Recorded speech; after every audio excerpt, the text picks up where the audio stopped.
A man who has been covering March Madness for more than 25 years, Clark Kellogg on the live line. But, Clark, I got to ask, where you sit right now, was it more fun to cover the March Madness games, or was it more fun to play in the games for Ohio State? Wow, it's for me at this stage in season of my life, it's much more fun to cover it, and to see the Buckeyes in there is a close second for me personally. Very close second. Very I got close it. Second. Yeah, it's hey, 1 and 1A. I got you. Sports director Matt McCoy joins us right now. Clark, it's so fun to watch you guys on TV. I'm a fan, and I miss you in the booth, but having you anytime is so great. Thank you. I want to say, it's hard to know. It's like when you do the brackets, some guys start in the middle and work out, other guys start on the outside and work in.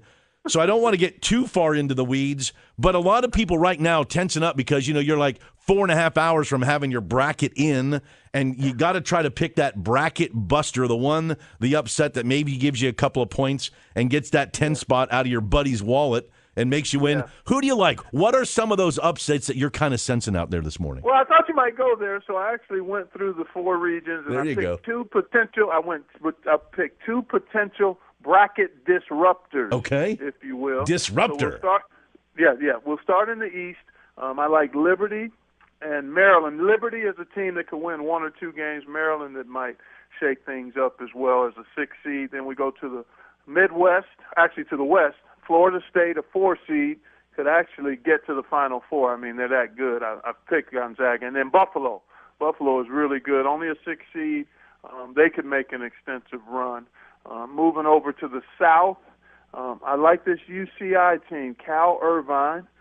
Just coincidentally, the president of Ohio State, Dr. Drake, was there before he came to lead our institution. But that's not the reason I chose them. I've watched them, and they're good. Yeah. And they're good. And Oregon as well. Those 2 teams may end up meeting in the second round if it plays out the way I anticipate. And then Villanova would be my third in that particular region. And then down to the Midwest, Auburn and Seton Hall are teams that I kind of looked at as potential bracket disruptors. I gotta take you to task a little bit. Guys that I know that I've talked to, and of course not of your caliber, but when you talk about Arizona State, Buffalo, there are people that look at that and think Arizona State might be the disruptor. Why do you like Buffalo? Oh, they're relentless. They're really good. They won a game in the tournament a year ago. Most of those guys came back. They've come back and won games after trailing at halftime, probably as many as anybody in the country in that category. They're good defensively. They're experienced as well. But I love their blue-collar, relentless type of attitude. And they can score the ball. They score in spurts. They're one of the better scoring teams in the field. And so those are the reasons. This how this works, Joel. The bracket is the bracket. And you can have all the information and sabermetrics and think it's going to happen one way and it goes completely 360 on you, but that's part of the fun of it. Absolutely. Clark, 8 Big Ten teams in the tournament field, the most of any conference this year.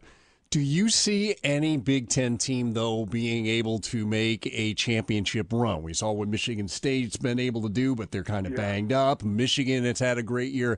What are your overall feelings about how deep any of these Big Ten teams might be able to go? Well, those are the 2 teams that, to me, were the very best teams in the Big Ten all season long. I think Michigan State's proved it. Remarkable what Michigan State has done in light of the bumps and injuries they've had along the way, losing Josh Langford and then Nick Ward for a time.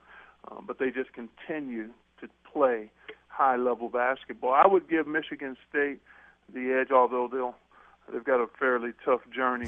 And Michigan has not found its offensive rhythm to the degree that it can, but sometimes you find what you're missing in the tournament, Matt. You've seen that with teams stumbling and bumbling around, and then to get to the tournament and things break your way, you start playing at a high level. So I would say those 2 teams are still the most equipped to make a run to Minneapolis. Ohio State gets in as an 11 seed. They got the game against Iowa State coming up tomorrow night. How do you see that, Clark? What does Ohio State have to do to pull off an upset there? They've got to be really good defensively, and sometimes your best defense is being solid on offense, taking good shots, not turning the ball over so you can set your defense. The Buckeyes have been pretty solid at that end of the floor most of the season. I mean, they've done a nice job at keeping teams from their strengths.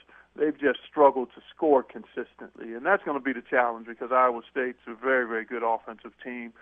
They can play small ball because they space the floor, and they've got a couple of dynamic scorers. Wigington, who comes off the bench, is outstanding as a scorer, and then Shayok is terrific as well. And being able to corral those guys while also paying attention to Horton Tucker and Halliburton. I mean, they've got weapons everywhere. So you've got to be very, very sound and sharp. And offensively, I think the Buckeyes have to be better than they've been consistently throughout the year. Getting to play through Caleb, got to be able to knock down shots. But this will be a tough challenge for them. But I think in March, magical things can happen.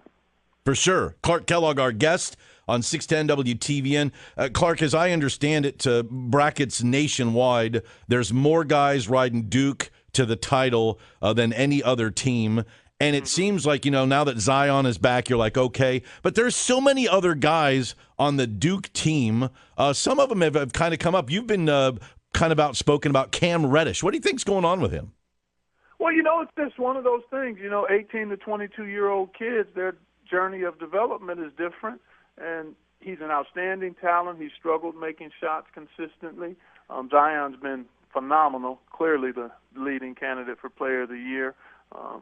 R.J. Barrett has been terrific. As a matter of fact, had not he been playing with Zion, he may be Player of the Year in the country for the numbers and consistency that he's displayed. So sometimes you just hit bumps, and it's not a straight line of development. So I think, again, you can find it in the tournament, though, and they'll need him because there'll be some games where Zion will do his thing, but you always need that third or fourth guy at some point during the tournament to step up and make a significant contribution for your chances to win it all. Clark, when the brackets come out, everybody always looks at some first-round matchups that may be fun. Like here in Columbus tomorrow, I think Iowa-Cincinnati should be a fun first-round game. But one that jumped out at me, the 5-12 matchup with Murray State against Marquette. Yep. Murray State's got Ja Morant. For people that haven't seen him, he's going to be a high NBA draft pick. Marcus Howard scores high for Marquette. Are there any games like that jump out to you that, boy, this is going to be a fun one to watch in the first round? Yeah, I've got Liberty and Vatech circled in that regard. Actually, Liberty and Mississippi State, both are really good offensive teams. Liberty is a team that has been really consistent all season long. They've got multiple three-point shooters. Mississippi State is a really good offensive team, has been a little inconsistent defensively. So I think that game has the potential to be a really entertaining one to watch. I would say the Maryland-Belmont game. Belmont, an elite offensive team.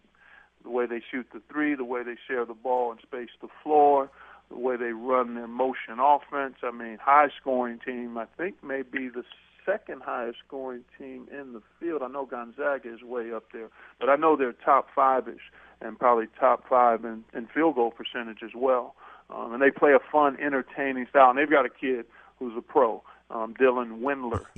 Didn't have a great game in their opening round game against Temple. He rebounded well, but he's a 2010 guy who also can drop down. I mean, he's a terrific player. So those are two happen to be in the same region, but those are a couple of games that I kind of targeted as high on the entertainment value. Entertainment's what it's all about. Clark, I got to get to traffic and weather in a quick minute, but I got to ask, because there are some guys working from the inside out, maybe trying to start with that Final Four. You're pretty high on Wofford and Houston. Do you think either one of those teams make it to the Final Four legit?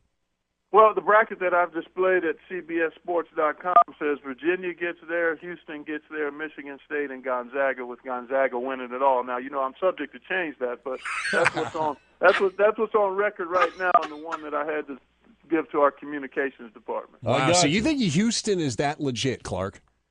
I do. I really do. They're tough-minded. They defend and rebound at a high level, and in Corey Davis Jr. and Armani Brooks, they have outstanding shot makers. And then the young kid, Dejan Giroux, is an outstanding playmaker. I like I like what they've done. I mean, a team that's won at that percentage and that rate is a team worth watching. And the way they defend and rebound, we know those components are important to being a championship caliber team. Well, Clark, we know no matter what happens on the court, you're worth watching. So thank you for the time this morning. It's always great to talk to you and pick your brain on March Madness.